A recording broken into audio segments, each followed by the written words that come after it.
मैं तो मतलब पागल हो गई। मतलब मुझे अपना व्लॉग कल पोस्ट करना था, मेरे पास बना पड़ा हुआ है यार वो अनबॉक्सिंग का व्लॉग, मुझे पोस्ट करना है, मेरा चैनल लॉगिन नहीं हो रहा। और किसने किया, कब किया, क्या सीन हो गया। बिल्कुल 30 मिनट्स बाद ना न्यू ईयर का व्लॉग डिलीट हो जाता है। मेरे हाथ कांपना शुरू होता है। मैं कहती हूँ मामा मेरा न्यू ईयर का व्लॉग डिलीट हो गया, वीडियोस डिलीट हो रही है, कोई इसको हैक कर रहा है। मुझे समझ ही ना आए। खैर 1-1.5 दिन के अंदर अंदर वो जो नीचे नंबर था ना, मैंने वो पता लगवाया। क्या मतलब ये हमारा रिएक्शन था उस टाइम जब हमें पता चला कि ये इसके साथ ये हो गया हुआ है। बेसिकली सीन जब मुझे फातिमा ने बात बताई, उसका जब उसका चैनल ये इस तरह से वीडियो डिलीट होने लगी, तो उसको मैंने कहा मुझे तुम भेजो अपने क्रेडेंशियल्स भेजो कि मैं चेक करूं कि हो क्या रहा है। तो फिर मैंने जब पता करवाया कि वो नंबर मैंने निकलवाया, तो मैंने उसमें कॉल की, उसने कॉल नहीं पिक की। फिर मैंने फातिमा को नंबर दिया, मैं फौरन से बिना कुछ सोचे समझे अपने फोन से उस नंबर पे कॉल करती हूँ। जब मैं डायल करती हूँ ना, मेरी उसी दोस्त का नाम आता है जो मेरे घर आई। भाई साहब मेरी ना रूही कहाँ पे कि यार ये अभी उस दिन मेरे घर आई है, चैनल हैक हुआ, उसके रिकवरी मेल में इसका नंबर।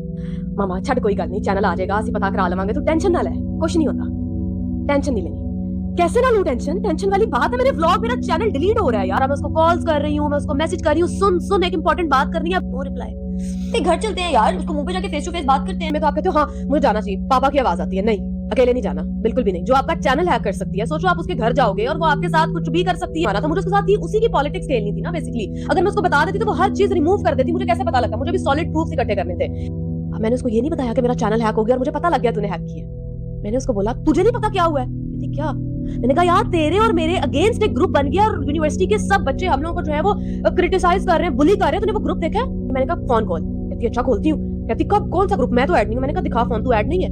मुझे बस उसके हाथ से फोन छीनना था। मैंने कहा एक सेकंड, अब तू आगे नहीं आई। अब वही मेरी लाइफ के जो है वो कुछ सेकंड्स थे जिसमें मुझे पता लगवाना था कि यही है वो लड़की जिसने मेरा चैनल हैक किया है। मुझे कंफर्मेशन चाहिए थी। अब जब मैंने उसके फोन पकड़ के जब जीमेल ओपन किया ना यार, एक तो उसका अपना मेल था और दूसरा नीचे स्विच अकाउंट में ना दूसरा वही मेल ओपन था जो मेरे अकाउंट के रिकवरी पे लगा हुआ था। सिर्फ आंटी से एक ही सवाल किया कि मैंने आपकी बेटी का क्या बिगाड़ा, मेरे चैनल की वीडियोस उड़ा रही है वो। और मतलब यार किसी की मेहनत को कोई अंडरस्टैंड नहीं कर। अब आपको बताती हूँ कि आपने ये मिस्टेक अपनी लाइफ में कभी नहीं करनी। अपने फोन को खोल के कभी किसी को मत देना यार।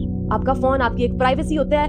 आप मतलब आपने जिस टाइम फोन को अनलॉक करके किसी को दिया ना, मतलब आपने उसके सामने अपना चिट्टा खाता हर चीज रख दिया। अब हुआ क्या था, जब वो मेरे घर आई थी हमने कुछ फोटोज क्लिक की थी, उसने मुझे बोला कि यार फोटोज एयर ड्रॉप कर दे। मैंने कहा ये ले अपना फोन। मैंने खोला, गलती की मैंने, फोन खोला, ये ले एयर ड्रॉप कर ले पिक्चर्स। अब वो पिक्चर्स एयर ड्रॉप करते करते मुझे कह रही चाय पिला दे यार। जिस ड्यूरेशन में मैं चाय बनाने गई हूँ उसी ड्यूरेशन में मेरा चैनल हैक कर लिया उसने। दोस्तों फातिमा फैसल के साथ पेश आने वाला ये वाकया सिर्फ एक यूट्यूबर की कहानी नहीं बल्कि हम सब के लिए एक बहुत बड़ा वेकअप कॉल है। फातिमा फैसल का यूट्यूब चैनल उसकी अपनी ही फ्रेंड ने हैक किया, अपनी जीमेल आईडी लगाई और फिर पासवर्ड अपने बॉयफ्रेंड को भी दे दिया। नतीजा ये निकला कि चैनल से वीडियोस डिलीट होना शुरू हो गई और एक सक्सेसफुल चैनल की धज्जियां उड़ने लगी।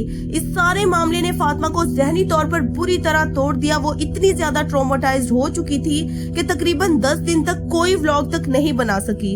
ये वो तकलीफ है जो सिर्फ वही समझ सकता है जिसकी मेहनत उसकी आंखों के सामने बर्बाद हो रही हो। कल के व्लॉग में फातिमा फैसल ने हिम्मत करके अपनी पूरी सच्चाई सबके सामने रखी, ना किसी को बदनाम करने के लिए बल्कि लोगों को सबक देने के लिए। उसने साफ लफ्जों में कहा कि आज के दौर में फोन, जीमेल और सोशल मीडिया अकाउंट्स हमारी डिजिटल जिंदगी है और अफसोस की बात यह है कि आजकल दोस्त भी हर वक्त एतमाद के काबिल नहीं होते।